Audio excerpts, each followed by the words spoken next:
Well, good morning and welcome to our second webinar in our series of Meet the Experts. Joining me today are Rob Bould, Non-Executive Director, and Lisa Walker, Head of Market Regulation at IPSX. Good morning, Lisa. Good morning. And good morning, Rob. Good morning. So we're going to be discussing what assets are suitable to be admitted to trading on IPSX, as well as looking at ongoing obligations post-IPO. But before we do that, may I just point out that you can pose questions to Rob or to Lisa at any point during today's webinar by simply using the text box which appears at the bottom of your screens. You may need to move your mouse to activate that, but it will appear, and we'll be taking all those questions at the end after we've heard from Rob and Lisa in about 20 minutes' time. This webinar will then be posted up to our new resources section on the website at ipsx.com, where you can listen to it and, of course, to our other podcasts and our other webinars. So let's get started. Rob, over to you. Thank you, Kevin. So I think a good place to start is to look at the overall composition of the commercial real estate market. And perhaps we should start with the first slide, which is starting to illustrate exactly the makeup of the market. What this slide is showing, which was produced by a piece of research by Real Estate Strategies for IPSX earlier in the year, based on the stats from the Investment Property Forum and VPF research. This shows us that the total market for commercial real estate is £935 billion. That is about a sixth of the residential market, and IPSX is focused predominantly on the commercial market, but with the option to look at the evolving sectors of build to rent and PRS, and I'll come on to that later. The interesting thing about our market at the moment, and indeed IPSX, is the exchange really necessary? And the answer to that is most definitely. Over the last 30 years, there have been many attempts to develop a securitized exchange, a fractionalized exchange, the ability to break down commercial real estate into smaller units to allow a greater market acceptance. Is this really necessary? I would say yes, because we are in a time where asset values have got to such a scale now that the number of investors that can buy the largest assets is reducing all the time. And it's really important, I think, for the future of commercial real estate, that we move forward from an alternative asset class into a mainstream. The £10, 935 billion slide, it can be a amount of overseas investors. And overseas investors, I suspect, once the Brexit debate has started to move into the practicalities of actually how we deal with this, are going to play an increasing part.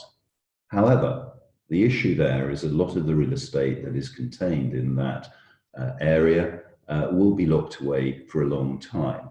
So if one goes to the centre middle, the biggest opportunity for commercial real estate relates to the owner-occupier part of that market. Of that 935 billion commercial real estate, some 426 billion of that is owned by owner-occupiers. This is a big opportunity, and I come on to, in my second slide, why a single assets and why a dedicated exchange. Let me just build that up in terms of where it is. The IPSX is a dedicated real estate exchange. It's for commercial real estate with the potential for residential, as I said previously. This is not a concept. The exchange is live and operating today. In January, the FCA, our main regulator, granted a recognised investment exchange, and later in the month, HMRC recognised the exchange as a recognised stock exchange. Both really important. Firstly, the FCA, tick of approval to allow the exchange to exist, and then HMRC giving us the ability to grant single asset REITs. So the market is there, it's open and ready to accept prospectuses, which Lisa will come on to into the process. So why is that important? It's important because having a public market exchange gives greater flexibility and the optionality on exit. Although the total asset goes into a special purpose company, 100% is sold into the company that is listed, it allows the issuer to retain a portion of the economic interest. And that interest, again, as I say, Lisa will be coming onto in terms of the detail. IPSX really does provide an alternative and an option in the private sales market. There's no more the requirement for a binary decision in respect of a sell or a hold. Percentages and flexibility can be taken on board. Again, single asset companies also facilitate the greatest level of market transparency and discovery. Now, in the real estate world, there is quite a lot of concern about transparency, but it's our contention that with the modern market dynamics, transparency in data is absolutely key. It is certainly key in respect of a public exchange. And again, that is an important facet of the evolution of commercial real estate as a mainstream asset class. The dedicated market reduces equity noise.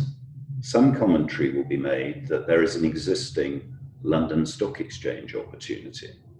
The comment to that is that yes, indeed, REITs which were launched in January 2007 do provide the opportunity of a public listing. But by being part of a much larger stock exchange, in fact, real estate only accounts for about 2% of the main market, there is a huge amount of equity noise which affects the core assets. So just to emphasize that, if we have a dedicated market for real estate in terms of IPSX, we therefore have the opportunity to get much closer to the core values rather than being affected by the equity noise. IPSX is the only regulated securities exchange in the world dedicated to real estate.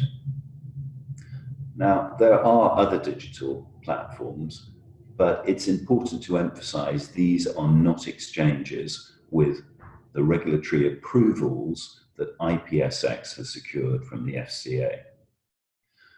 They're not able to offer product to all the investor classes, the whole of the investor universe, and they do not have market liquidity.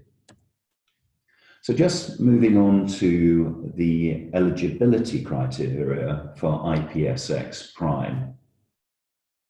It's open for trading, and we are ready to accept issuer prospectuses. The core IPSX market enables commercial real estate owners owning a single asset, or if approved by the exchange, a multiple asset. And I think it may be worth just clarifying that. If it is a multiple asset, there needs to be a degree of commonality of the asset.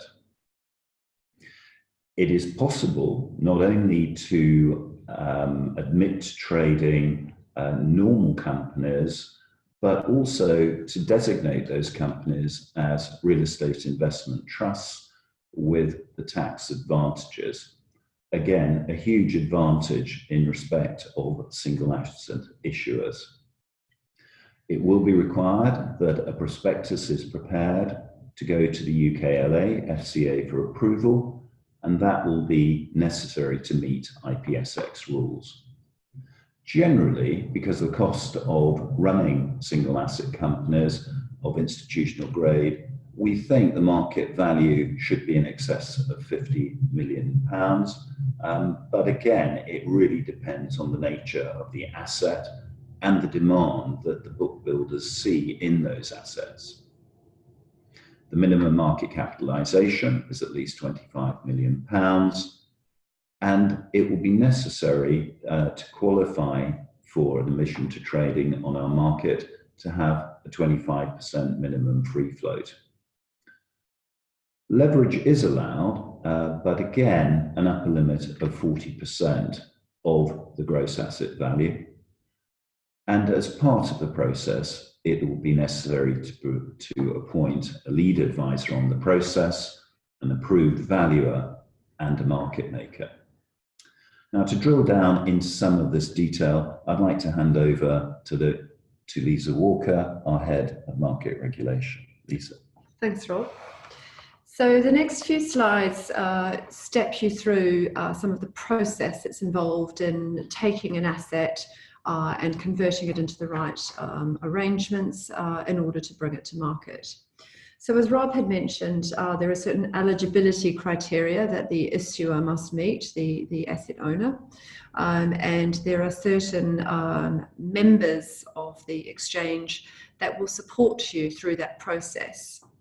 So if we start with the blue boxes down the bottom of the slide, the different types of members that will be involved in that IPO process are firstly an approved valuer who will undertake the valuation for the of the assets, the lead advisor who essentially will support the asset owner or what becomes the issuer through the IPO process from the beginning, from the conception, where you might be considering whether you've got assets within a wider portfolio that might be suitable for coming to market, and they will support you in seeking out the services you need, including valuation services.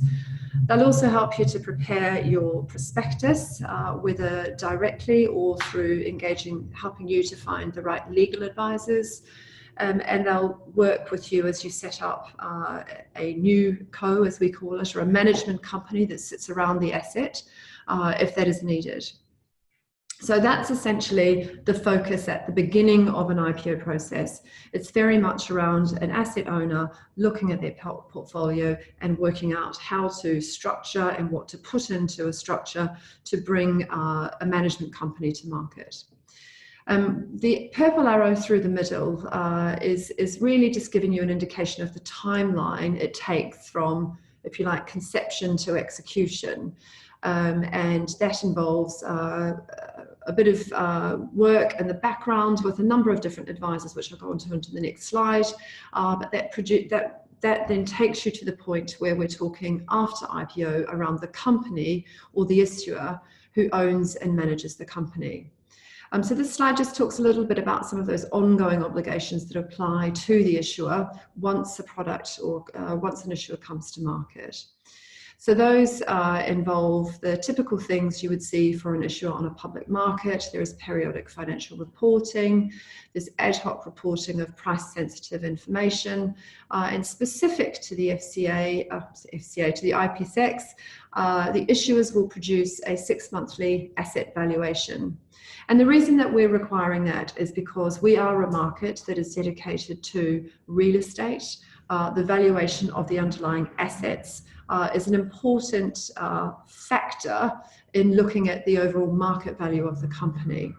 And because our issuers will have more transparency, they will have a leaner, a more defined management strategy, and probably a leaner management structure, given the simplicity of the model and the transparency you get, we would expect that the valuation of the assets more closely aligns with the value of the company. So that's why for us the 6-monthly asset valuation is another important artifact after you come to IPO. We also talk about the dividends payable, which is essentially the income that would come to the investors after IPO. So moving on to the next slide, this is again taking that timetable and breaking it down into more granularity. So You may have seen in our marketing material, we talk about how quick it is to come to market, and we typically talk around an 8 to 12 week timeline. So that is from the point where an issuer has made, a company's made the decision to come to market and is committed to that process and works very closely with their lead advisor. There is some work in the background before that where either with the advice of other advisors, including IPSX members, or without, an issuer may spend some time working through their options. And so on this slide, we depict that longer timeline of 3 to 4 months before admission to trading. The boxes on the left-hand side talk about the activities or the different types of advisors that you may bring in to support you through the IPO process. The key things to highlight in terms of where the time is taken are the various filings and the due diligence that is required. So the blue arrow in particular is what an issuer produces for admission to trading, and that is the prospectus. And that is reviewed by the FCA, and that timeline by the FCA is set out in their own guidance on their website. So we talk about that as the UKLA, UK Listing Authority, or the FCA. And the next slide sort of breaks down what their responsibilities are in the process. The bottom of the slide talks about some of the marketing activity which the company will undertake to help to build up visibility of the asset and of the management company, and to engage potential investors and get their commitment to investing in your company as you come to market. So I touched briefly on the roles and responsibilities that sit within the IPO process. This slide breaks that down more clearly in terms of the role of the FCA, or the UK Listing Authority, as well as IPSX as a recognised investment exchange, or indeed a recognised stock exchange under HMRC legislation. So the pink boxes are the responsibility of the FCA, and when you choose to come to market, you have to follow two processes. One is with the FCA, where they will receive and approve, review and approve your prospectus. And the other function or responsibility that the FCA has is admitting an issuer to the official list.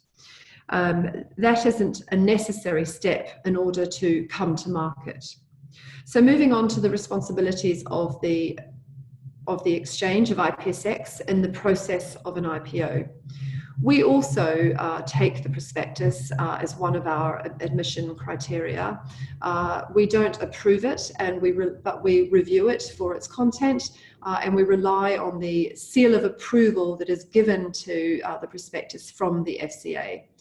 Once you've received that approval of the prospectus and you've met our admission criteria, which is essentially the production of evaluation that complies with our standards, as well as the RICS standards, and certain information is provided to us, then we will admit you, or admit the issuer, to our regulated market, IPSX Prime. In the event that no prospectus is required, the IPSX then takes responsibility for approving an admission document, which ensures that there is still information made available to the public in a form that enables investment decisions to be taken. So on the right-hand side of that slide, just to highlight, we talk about tax law. And as Rob noted, the designation as a recognised stock exchange by HMRC in early this year has been very helpful in ensuring that any issuers that want to come to market and have REIT status are able to do so, because we've now been recognised for trading for that purpose. And so essentially what that means is that you can come to market as a REIT on IPSX. So just to summarise the process of coming to market and what you have to do to ensure that you're eligible, We have an exchange which is operational and ready to support an IPO for issuers that meet our criteria. Those criteria broadly are that you have commercial real estate as your underlying asset. We talk about single asset issuers, or issuers where there is commonality or say a single strategy in terms of the asset portfolio if there are more than one assets. You have to produce a prospectus which is approved by the FCA, and you would meet the ongoing criteria, eligibility criteria, by complying with IPSX rules as well as the FCA rules on an ongoing basis. We talk about the importance of institutional grade assets with a minimum market cap. We say of at least 25 million. The presumption there is that the free float would be worth at least 25 million. We typically talk about 50 million as the minimum asset value overall. We encourage, well, in fact, we require all issuers coming to IPSX Prime to have at least a 25% minimum free float. And the upper limit is as high as you would like it to be, up to clearly 100%.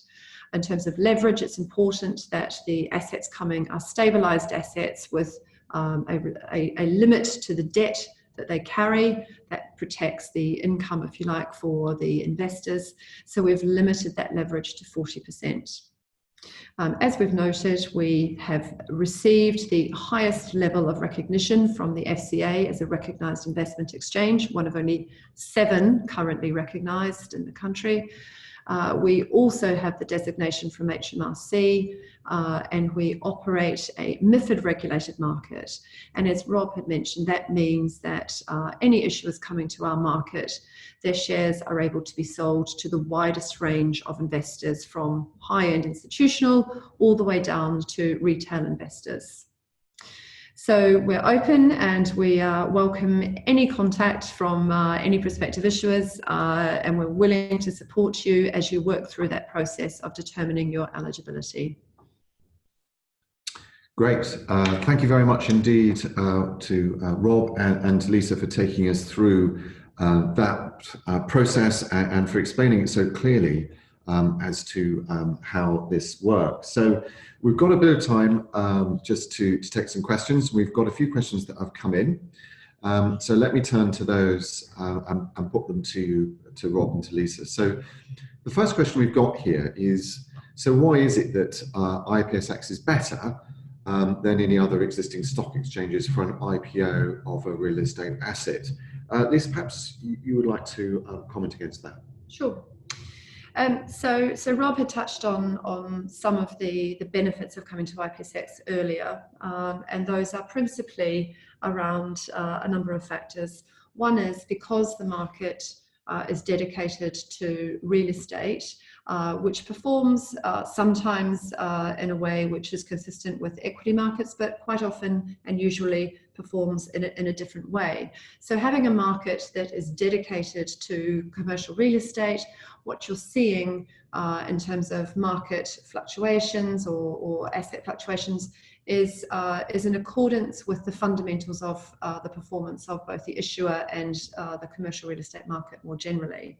So you're more insulated, if you like, from market fluctuations which don't reflect the underlying value of the assets.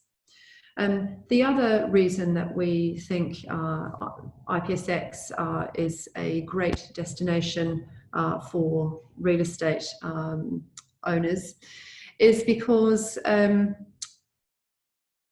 we're focusing our efforts in terms of growing the market on those investors who are particularly interested in real estate investment. So coming to IPSX gives people the transparency as well as the visibility to the potential investor base that are focused on investing in commercial real estate. Very good. Thank you very much, Lisa. I think that's answered that particular point pretty emphatically. So let's take the next one. Rob, perhaps you might want to comment against this. The point here is about sort of an understanding of how much of an asset can be sold as it comes through to IPO. And I think there was some detail that was explained there. Perhaps you could just clarify that. Certainly. I mean, I think it's important just to rephrase the question. It's not a question of how much of the asset you sell, because the asset is sold 100% into the company. The question should be, how much of the shares that are created can I retain? And I think that's an important distinction.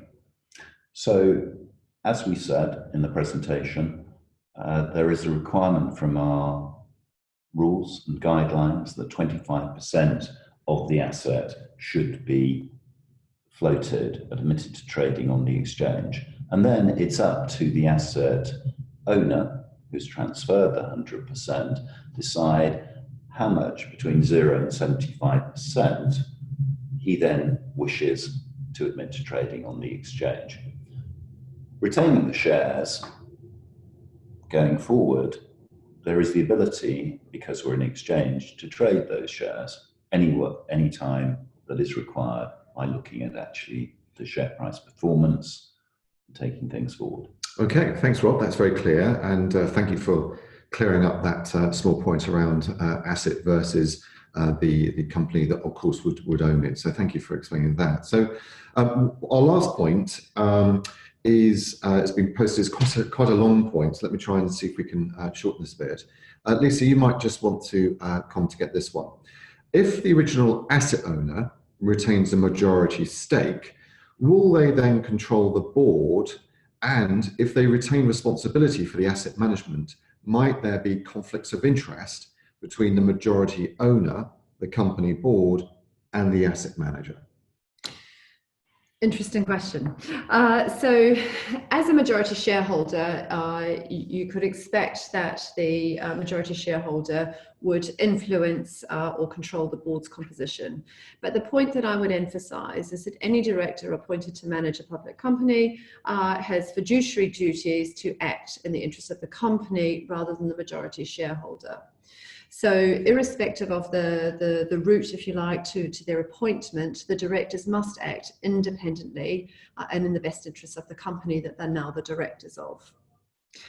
So the board and the asset manager are responsible for the strategy for the company, with the directors of the company retaining overall responsibility.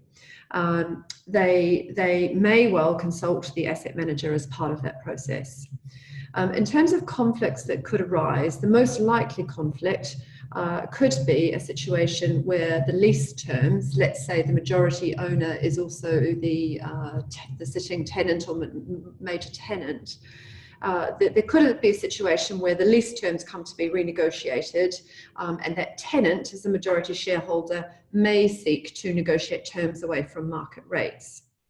Now, both under IPSX rules and the FCA's listing rules, if they applied to that situation, directly address that kind of conflict.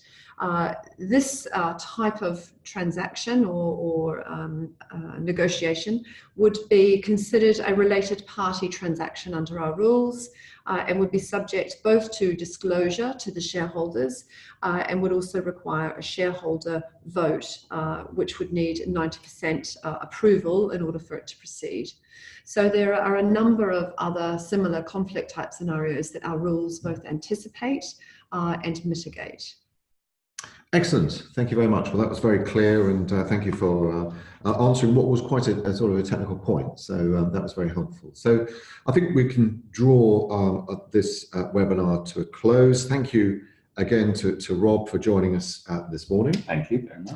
And thank you to Lisa for joining us. Thank you. So we move on. So in our series of Meet the Experts, our next webinar will be looking at the role of the lead advisor. So please watch out for that one. And after that, we're going to be looking at the role of the approved valuer. And after that, our last one will be looking at getting ready for the IPO and the process behind all of that. So plenty of content to come, and we look forward to welcoming any questions that you might have through our website. But in the meantime, may we wish you all a very good day indeed. Thank you.